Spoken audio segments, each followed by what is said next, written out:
Hello folks, Todd Halleck here today.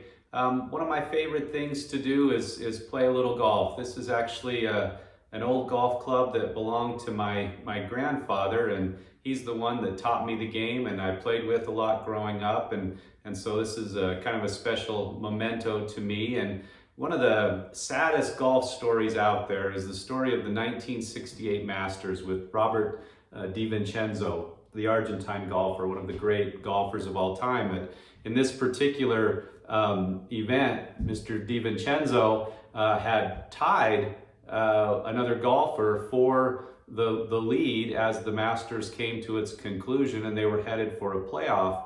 And when Mr. DiVincenzo went and signed his scorecard, he signed for a score that was one stroke higher than his actual score. He had signed for a 4 on hole number 17 as opposed to the 3 he actually got. By doing so, he had to accept the 4, and as a result actually didn't get into the playoff, and the other golfer was awarded the championship of that great Masters tournament that year. And so, sad story about failing to sign a proper scorecard. And that got me thinking about beneficiary designations and how often these beneficiary designations become such a problem in estate planning. When we do estate planning, even if people have done nothing in terms of a will or a trust, they've often done beneficiary designations. Failing to do beneficiary designations or not coordinating your beneficiary designations with your will or trust can cause all sorts of problems. Not updating beneficiary designations appropriately can also cause problems. So what are some of those things? So let's, for example, take a retirement account. If a retirement account has a beneficiary designation, then that's where that retirement account goes. And there are certain rules that will determine when those beneficiaries have to take the money out, and if it's tax deferred, how quickly the taxes will have to be paid. Normally that's going to be, if it's not a spouse, it's going to be 10 years.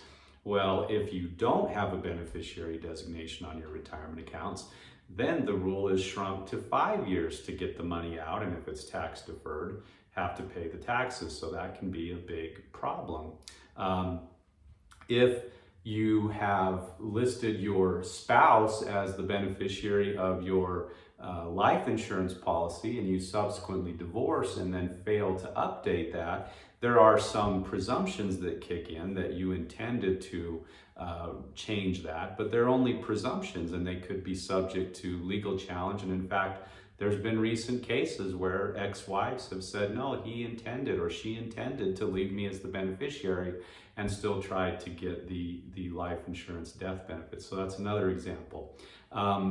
Several years ago, I was involved in a case where the will had written out one of the heirs. There had been a falling out between the person who passed away and this particular heir, and the will had gone into great detail about what a scoundrel this heir was, but the deceased had not updated their beneficiary designations on their investment accounts. They still listed this individual as a beneficiary, and so when it came time to administer the estate, there ended up a lawsuit between the estate and between this individual beneficiary over whether or not he should receive the amounts from the investment accounts pursuant to the beneficiary designation.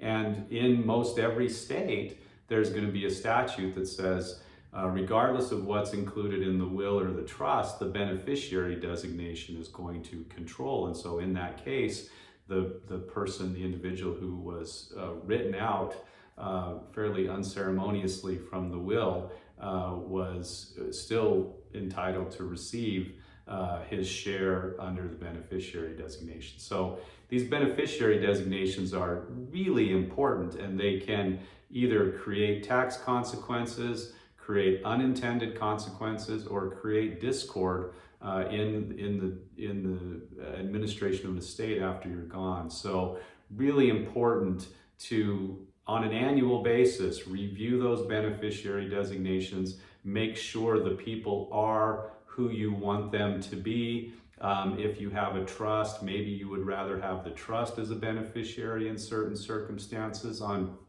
different types of accounts.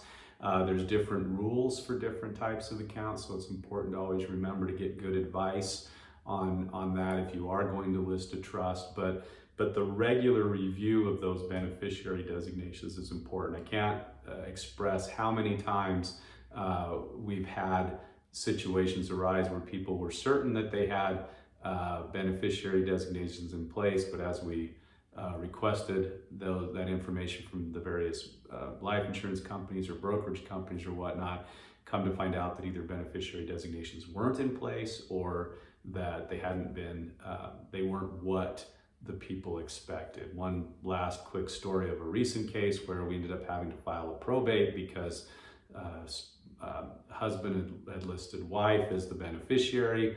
Wife passed away, then subsequently husband passed away. He hasn't updated the beneficiary. So even though there was technically a beneficiary listed, that beneficiary was deceased. And so it necessitated a probate. So just can't emphasize enough, keeping those beneficiaries up to date, reviewing them regularly.